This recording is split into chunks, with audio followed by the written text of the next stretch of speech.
Welcome back to the Soul Law Way, the way of connecting with and following your soul.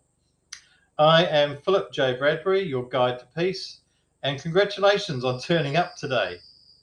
So, if you've completed the first 3 documents and you've kept at it every day, then well done. You deserve a medal, and because it's so hard to remain persistent, especially at the start. We're told it takes 3 weeks, 21 days, to set in a new habit. And so to date, it's been 3 weeks. Oh, that's 21 days. So well done if you've made it this far. Now, making effective decisions. I've mentioned the Course in Miracles before, and it tells us that there are always 2 voices speaking to us. These are not voices of sound that you can hear with your ears. They're those inner voices that constantly chatter on, and we really don't notice them, and we should. I will explain why. Now, the voice that always speaks first and loudest is what is called the voice for ego, EGO. It's the voice that always remembers your past and always finds the most negative things to say. Last time you tried that, you failed, so don't try again. No, you can't trust women. Remember that first girlfriend who let you down? You've never liked celery, so don't try it now. It'll taste terrible. No one's ever succeeded, so don't you try.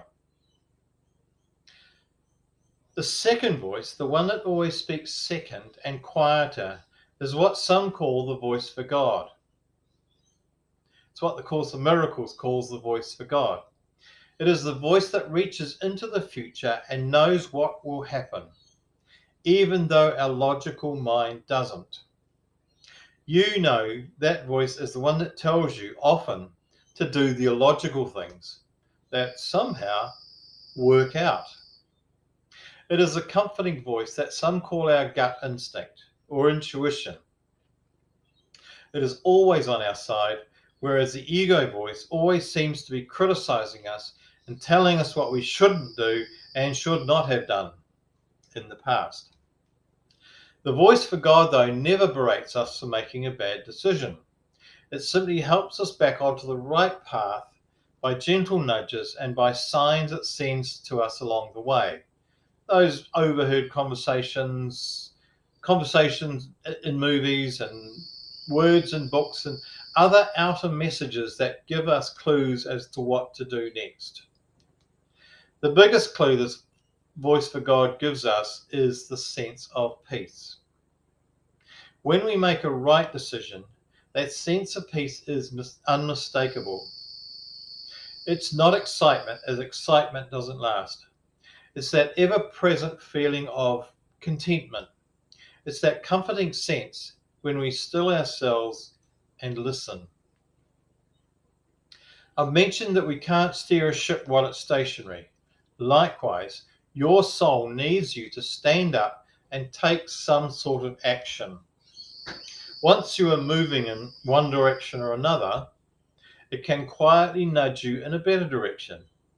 If you listen and act on that, it will nudge you again and again. Each time when you act on its nudging, you will feel that warm, comforting sense of peace and know that you're on the right track. So, when you are confused, don't crash and bang on in the same direction, mistaking persistence for direction. When confusion descends, stop and quieten yourself. Listen. You might feel an angel's touch on your shoulder, ice down your back, or some other bodily sensation when you think of the right direction. Follow that quiet direction while staying open to being nudged sideways from time to time. And that is how good decisions are made. The feeling of peace from your voice for God, or whatever you want to call it. So your mission is to download the PDF below, print it, or as many as you like, and complete it, as many as you like. And again, no analyzing, just write down decisions made, results, and from which voice each of the decisions, that sort of major decisions that you've come across, and even some interesting, not so important ones, but kind of lovely, unexpected, synchronistic decisions that led to something.